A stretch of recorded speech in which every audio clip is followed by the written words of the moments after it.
heal the world, make it a better place for you and for me and the entire human race. There are people dying. If you care enough for the living, make a better place for you and for me. Okay, guys, last night in my Monday Night Live chat, I told you I was going to take this Mylar paper and put it on this shelf in the front and the back. Bree is here and she's helping me get this going. So we're going to take care of this morning. I'll be back when I get the first panel up. Hey everybody, this thing in my hand is the foil. Foil.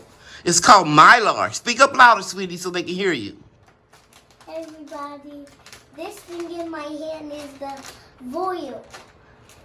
The Mylar foil that we put on the wall. When you want to show them where we put it on at the wall, Bria?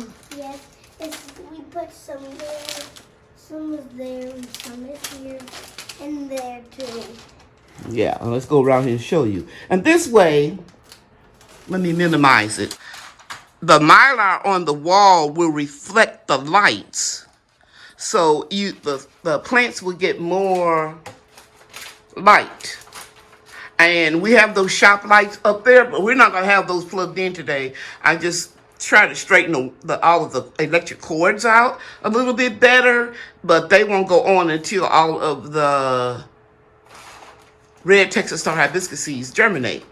But yesterday, Bria helped me do this, and I'm going to go in a little closer and show you how we starting to set the lights up so that when the tomato plants get big, they're going to be down here. And you can see the plants are doing good up here. We have another light here. But the main thing is you can just see the reflection of all the lights, like right there in the Mylar, and that'll bounce off and give the plants some energy.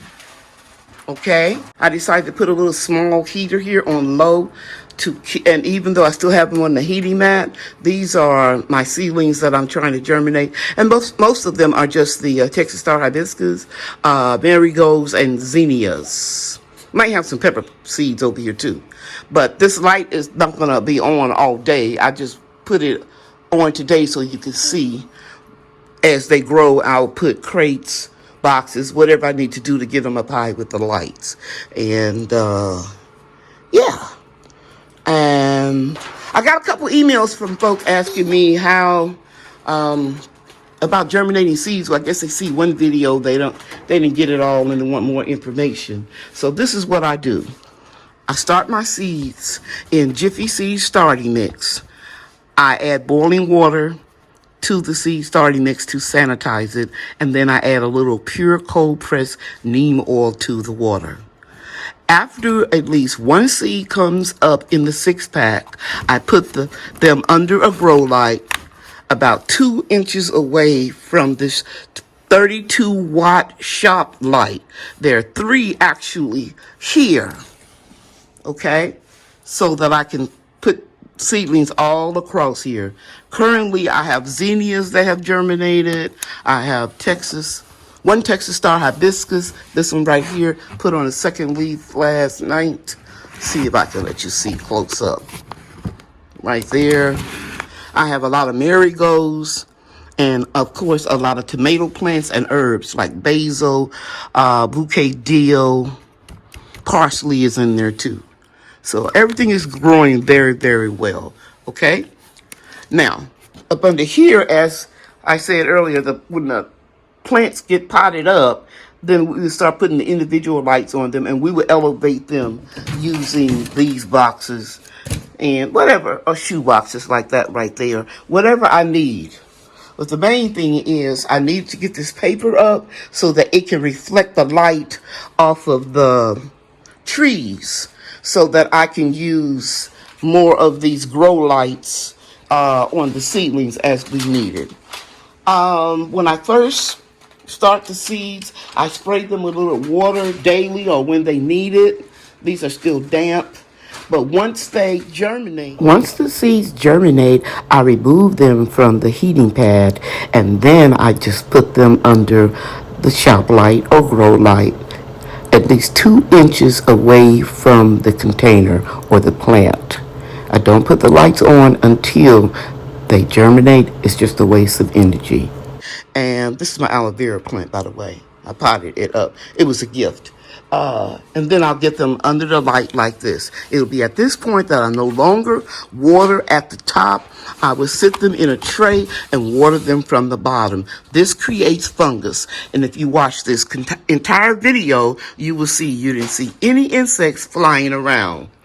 But I know that I'm going to be having some soon because I opened up potting soil to pot up my aloe vera plant as well as my 2 bay laurel leaves. And once you open up potty mix, it could be fungus gnats in there. I don't believe in sanitizing with boiling water potty mix because I want to keep all of the living organisms in that potty mix, okay?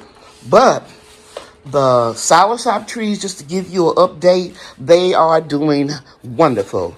I've shown you this several times, how they lost almost all of the leaves. I'm going in closer so you can see even the little baby leaves.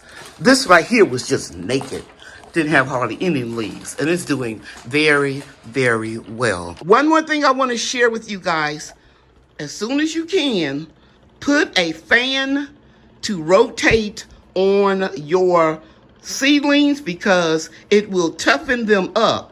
You are mimicking the wind outside. So when it's time to pot up these seedlings, they won't break so easily because you've toughened them up with the wind.